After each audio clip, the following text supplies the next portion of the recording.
Please welcome Senator Andrew Bragg.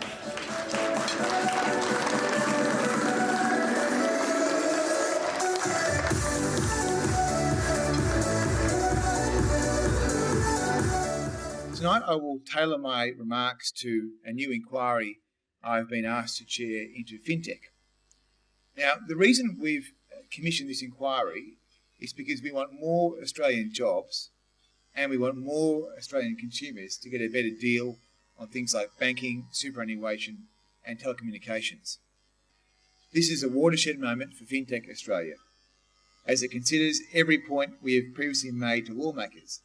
In our eyes, it is a first step towards a national FinTech agenda.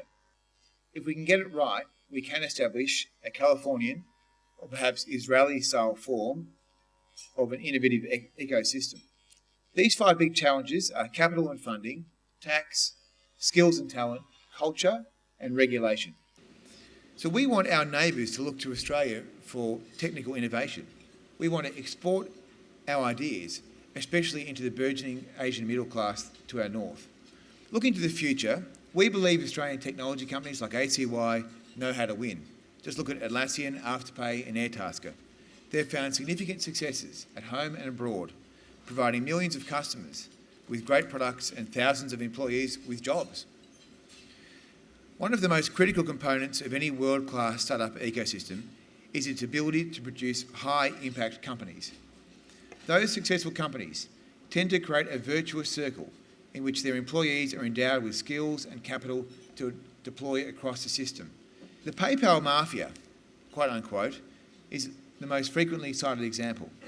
This group of 13 former PayPal employees went on to create many of Silicon Valley's most prominent and successful firms: LinkedIn, SpaceX, Tesla, YouTube, and Yelp. Here in Australia, we have a great tradition of creating high-value tech businesses. In the 90s, companies like Seek, REA, and Car Sales were founded here in Australia. These businesses grew into successful public companies with global reach. Together, they are now worth more than $20 billion. But more importantly, they've created thousands of jobs. And we do have some national champions. Afterpay has a headcount of 400, Seek employs 1,000, REA has 1,400 on its books, and Car Sales 600. I mentioned the most notable, Atlassian, a few moments ago.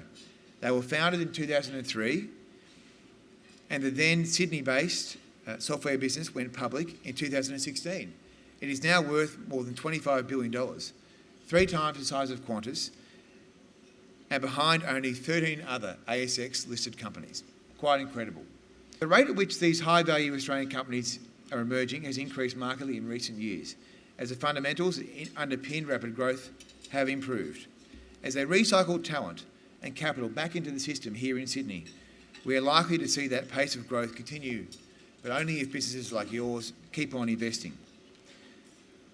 Removing any further obstacles to these businesses growing in Australia is therefore critical and will form the basis of this inquiry. Ultimately, ladies and gentlemen, the charter of this new inquiry is simple yet ambitious: to make Australia globally competitive with the world's best innovative nations such as Singapore, Israel and the US. At the end of the day, this inquiry will not be about politics. It will be about creating the jobs of the future, and I'd like to take this opportunity to wish ACY well in its endeavours. Thank you very much.